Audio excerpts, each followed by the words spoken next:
My fellow Amazonians, this is Dr. Ayaba. Happy Ascension Day.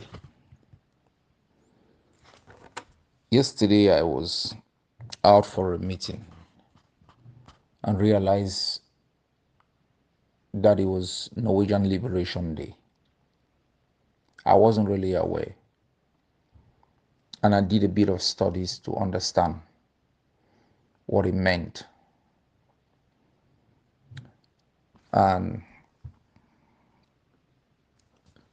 I found out that yesterday was the day that Norway got liberated from German occupation.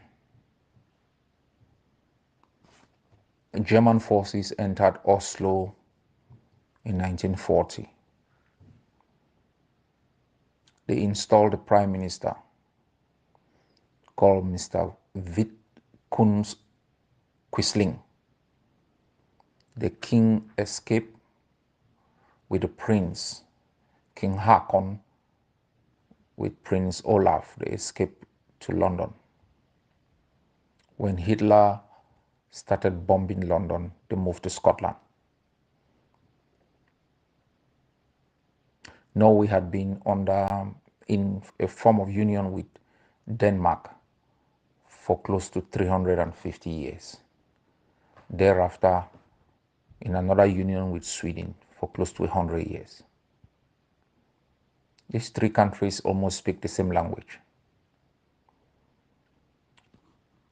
Yet, Norway still declared its independence. Every 17th of May, since 1905, they have celebrated their constitutional kingdom. The reason why I bring this background is not to lecture you about the history. It's for the following reason. Norway had a population in 1905 about 2 million. The population of Norway today is about 5.5 million. Norway is one of the richest countries today in the world, with a GDP of about 580 billion US dollars.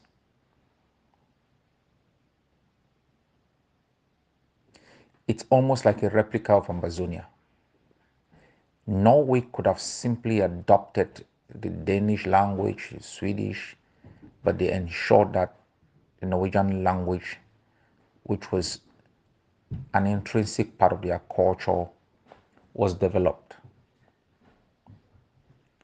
These things are important for you people to understand what it takes to stand for something you believe in, something which is yours. I am making this audio this morning because I just listened to a news report. I'm not sure if it was Radio France International or some other French language news outlet, but it sounded Western,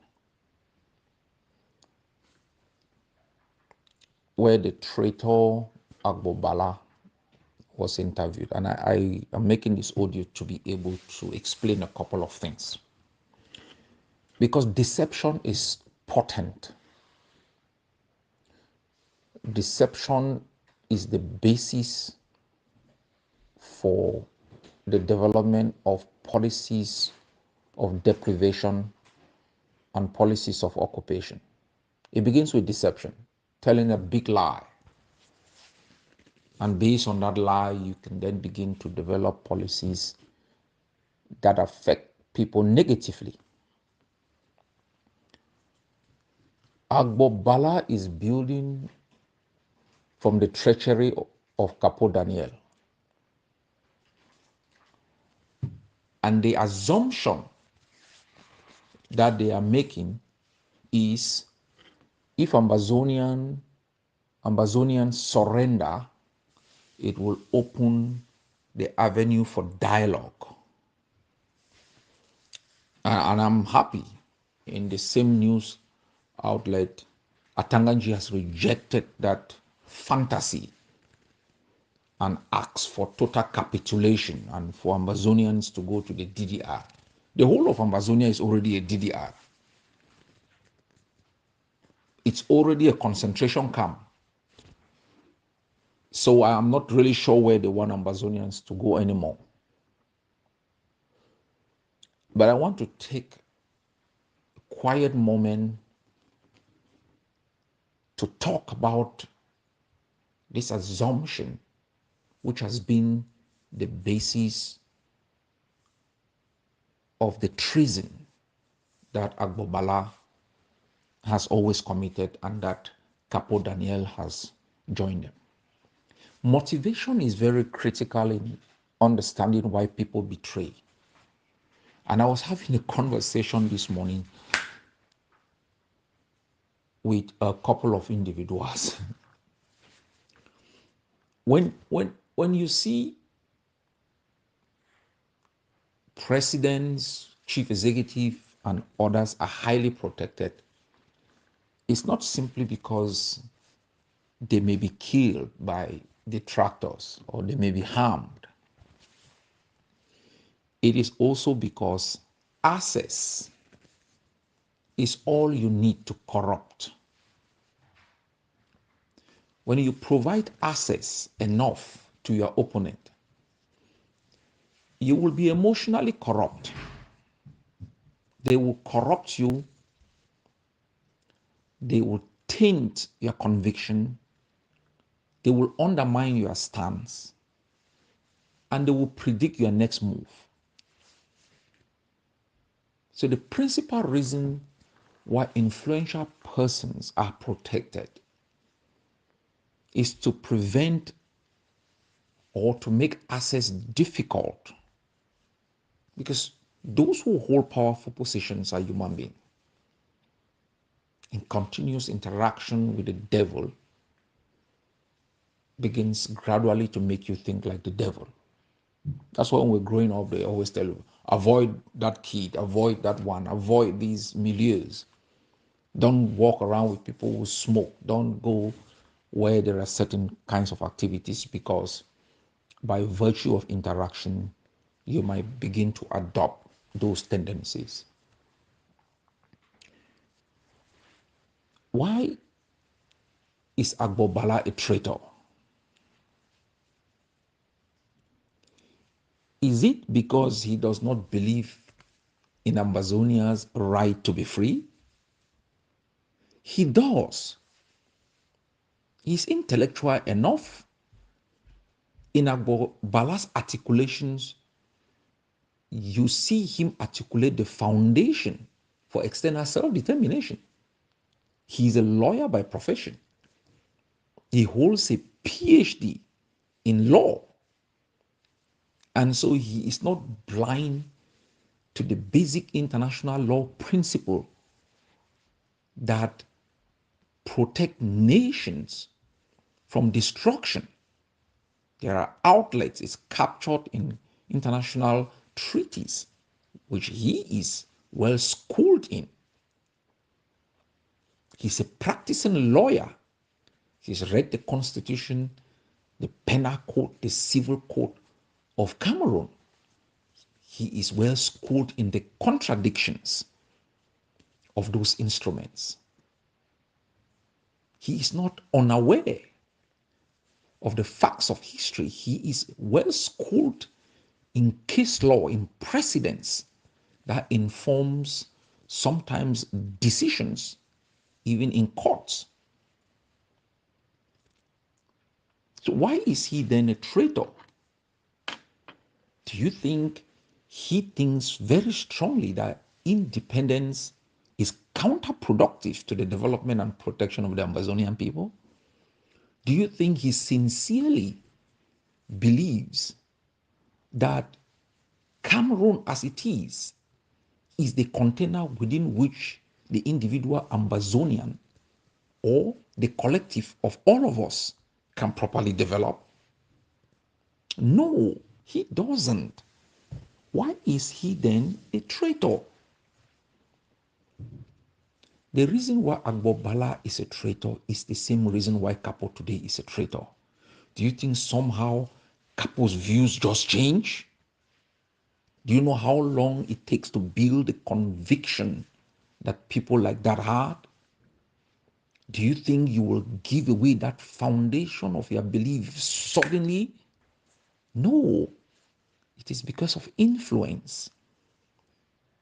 It is because of the same reason John Frundi changed on the 18th of April 1998. At the burial of his dad, he was given 30 million. I think the then colonial governor, Shobi Bello, visited the ceremony. They handed Mr. John Frundi 30 million amber as a gift from Mr. Paul Biya, as a condolence gift. Frundi made an argument during the ceremony, which is typical of how corruption begins. Oh, you cannot refuse cry die money.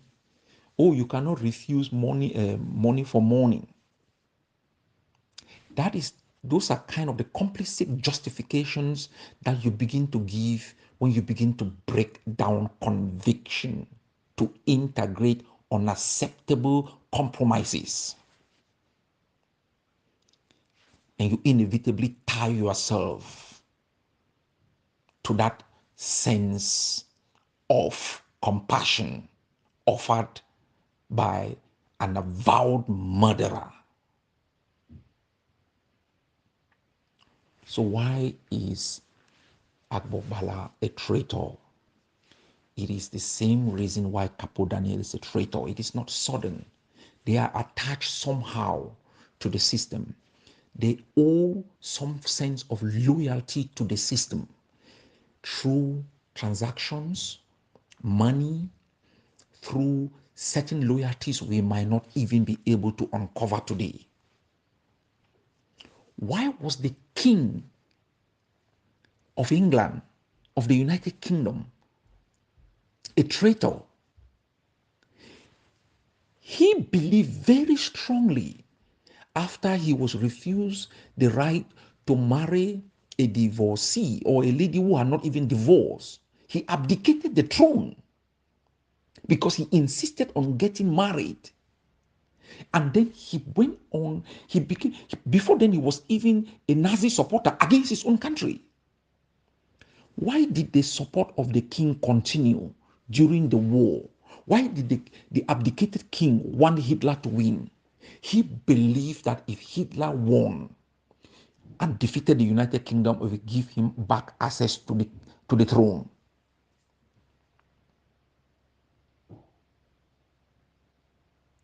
Why does Balla believe or articulate the position that he does when he truly knows that is not true? Let me break down those positions, those assumptions, and this is very important. And they are the same assumptions they've articulated in the audio today, the same assumptions they've articulated in Capo the Traitor has articulated. The assumption is we do not have a solution because we are up in arms. And so if we become subservient, if we throw away our guns, and then we will have a solution. Let us assume that assumption holds ground. Let us use precedents to test that assumption if it works. I will eliminate the statement just made by Atanganji. Let me eliminate, because that's the territorial administration minister of La République du Cameroon who has rejected that statement. So for the purpose of this discourse, I will eliminate that statement, that it does not exist, and let us test their hypothesis with historical facts. Foncha carried no gun. Endele carried no gun. Why is it that the premise of Resolution 1608, paragraph 15, was not properly implemented? Why is it that the conferences in July of 1961 that somehow discussed La République Constitution that was then transformed into La Constitution Fédérale did not involve the parties outlined in Resolution 1608? Why is it that the French were supported by Mesmer and the others, while Ambazonia was not supported by the United Kingdom?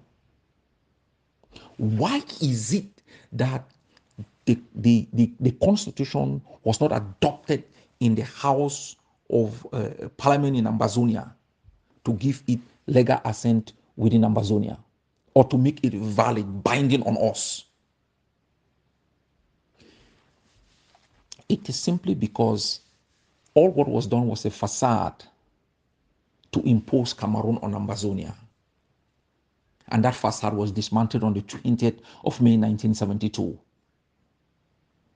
And then it was totally buried, even with the premise of Article 47 of that federal constitution, which barred it on the 4th of February 1984.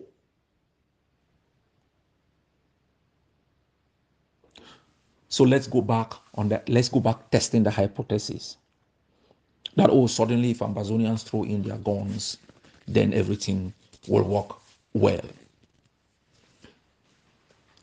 Gorgie did not carry a gun when he challenged the termination of that facade. He was in jail. Mukong did not carry a gun. All those from 1961 who have challenged Cameroon, who have begged even for a return to the federal system. The constitutional proposal submitted by Professor Carson Anyangwe in the so-called large and grand debate was not shot from a gun. It was not rejected because we carry guns. John Fundi did not win an election and ended up in a cage because he carried a gun. We have now heard testimony from people who orchestrated the scheme to hijack his victory. All our efforts from 1961 until 1997, when we declared the first armed resistance, had been on the basis of the force of argument. Even submitting, the Banjul statement in 2003 was a legal deposition. The outcome in 2006 that called for a political solution was still rejected.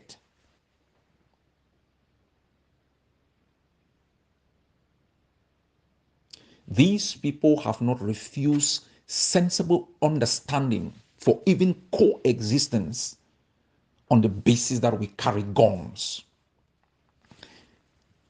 It is on the basis that our humanity has not been recognized yet.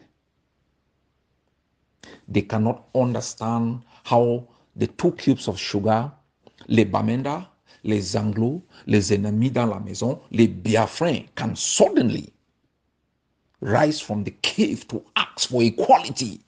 How dare us?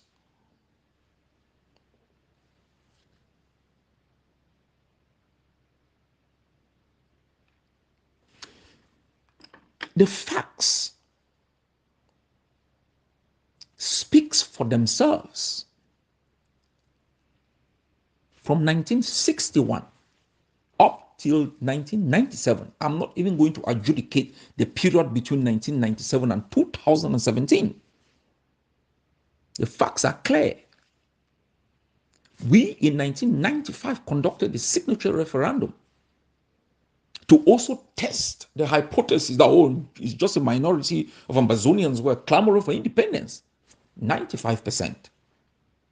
Cardinal Tumi's own survey was very clear, more than 60-something%. Has Cameroon ever been open, even to what they call a perfect provincialism?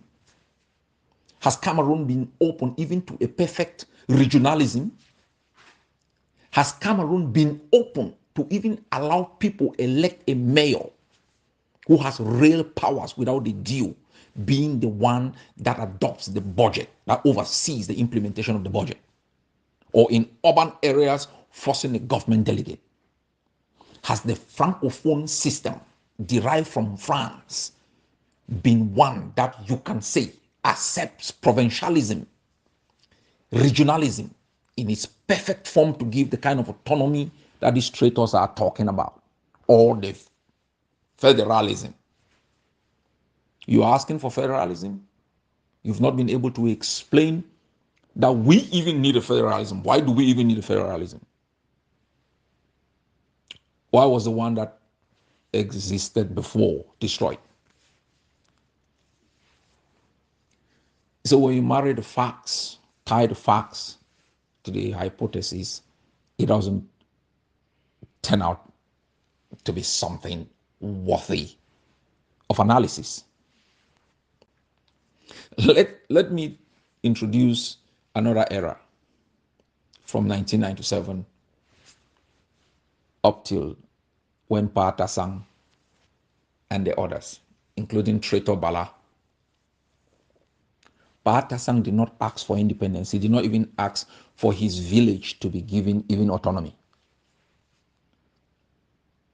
Patasang did not even ask to be even given the freedom as an individual, as an Ambazonian, to be able to develop himself.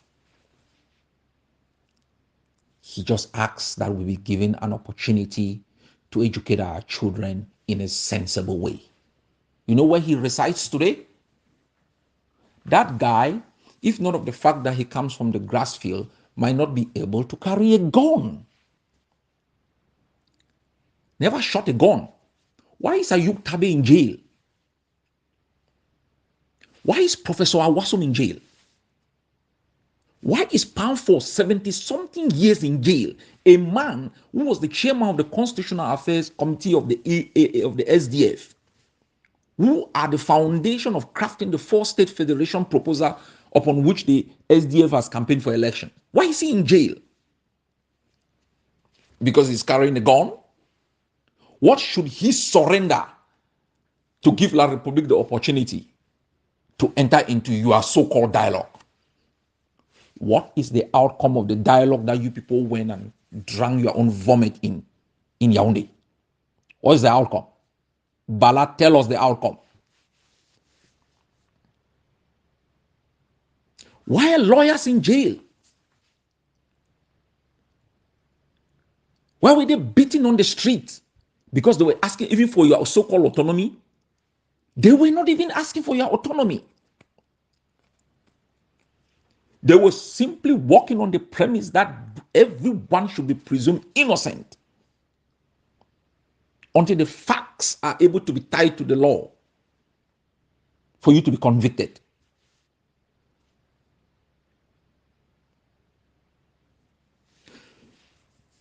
So any attempt to criminalize the resistance, to demonize the resistance in your treacherous attempt to satisfy your opponent will be laid bare. We are not being killed because we're fighting for independence. We are being killed because the enemy has not accepted that we are humans who have a right to exist. The day Cameroon recognizes our humanity, it will see us with honesty and objectivity. It has not recognized our humanity yet. They think we are still a Bamenda. They think we are still 2 cubes of sugar that they're going to dissolve. We are les ennemis dans la maison. They think we are Biafran. And suddenly you think if somehow every Ambazonian fighter surrenders, sincerely answer this question, do you think suddenly Atanganji is going to be a guy that would say, oh, now that you've all surrendered, it is time for us to sit and talk about federalism? Do you think these gangsters, these barbarians, would have ever reached out to the Swiss if we didn't carry guns? Do you think they would have ever sent people to Canada if we didn't carry guns? Do you think we just carried guns because we love killing people? We carried guns because of the very reason I have explained to you from 1961 until 1996, that they've rejected every possibility of discussions. We carry guns because teachers and lawyers who are not even asking for autonomy were brutalized in front of us. You ended up in jail before you negotiated a deal with La Republique to even withdraw a case in the African Commission on Human and People's Rights in exchange for your liberation. We're carrying arms because we need to protect our people. We are carrying arms because the only instrument of discussion that the enemy has are helicopter gunships, burning of villages, kidnapping people and jailing them simply because they dream, because they are Le Bamenda, they are Les Anglo. That's why we are carrying arms, traitors. And you think if we drop them, suddenly gangsters like you guys will become the interlocutors for us? Did you go to jail because you carried arms? Are they discussing with you as the so-called moderate? And why is it that your proposition for a discussion must always be on the template of betrayal? Isn't it possible for you traitors to simply say, now, let me withdraw that statement. Let's assume that I am the guy who really believes in federalism. Isn't it possible for me to articulate my position without betraying the people? Because I can. I can simply say, hey, Cameroon, if you want peace, you must recognize the fact that these people have a just cause. If you want them to drop their arms, you must first recognize their humanity. If you want a dialogue, you must create the conditions for dialogue. If you are one Cameroon, you must engage in meaningful conversation. If you can't, let them go. Is it difficult to make that position? Because I can make that position better than you traitors. They don't believe in our humanity. They think we are Le Bamenda. We don't exist in the eyes of Cameroon.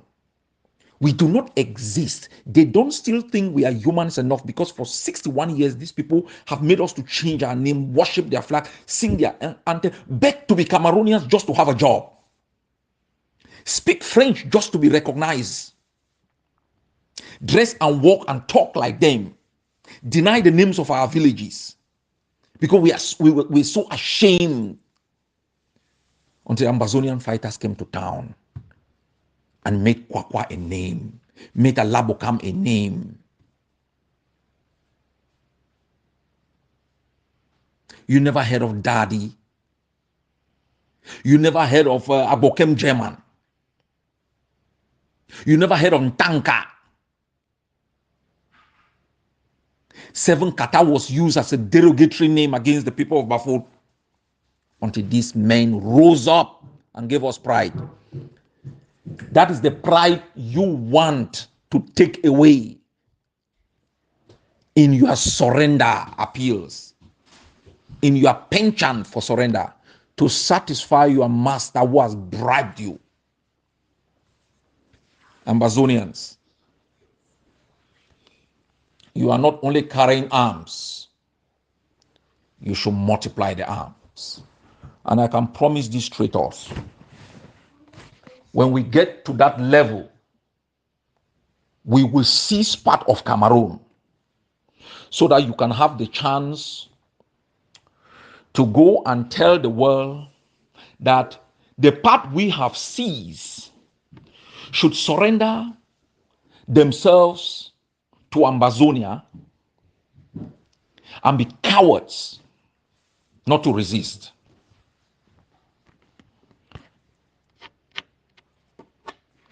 All traitors have a common destination.